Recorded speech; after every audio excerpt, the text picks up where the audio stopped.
Dan siap-siap peserta dengan nomor 15 dari cabang Soloso. Alia.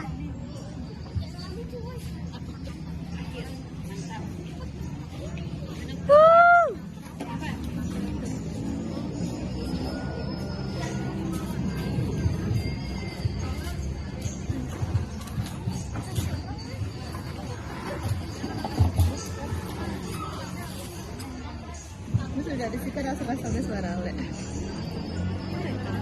Tari Ambuang. Tari ini menggambarkan pola hidup petani gambir. Gambir adalah tanaman getah yang merupakan komoditi ekspor di Kabupaten 50 kota. Diawali dengan gerakan-gerakan yang menggambarkan kerja keras dan semangat di dalam menanam gambir. Setelah dirawat, saatnya memetik hasil. Dengan sukacita, petani gambir memetik daunnya dan dikumpulkan ke dalam sebuah ambon. Ambon adalah sejenis keranjang yang digunakan untuk mengangkut daun gambir yang sudah dipetik. Gerakan-gerakan petani gambir menjadikan sebuah karya dinamis yang indah untuk ditarikan. Diiringi alunan musik yang penuh semangat, terasa mewakili semangat petani dalam memanen gambir.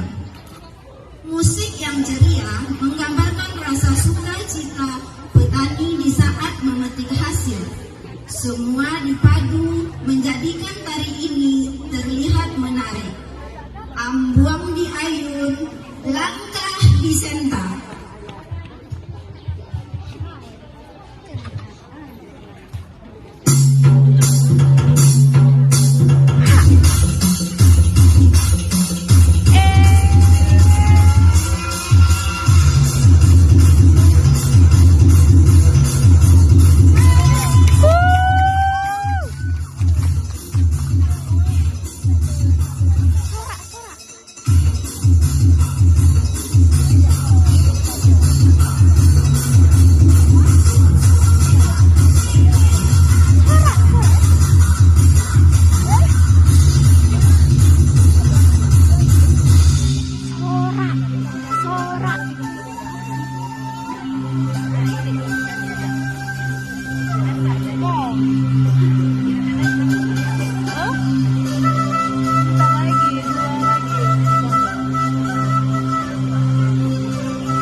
Sampai kabur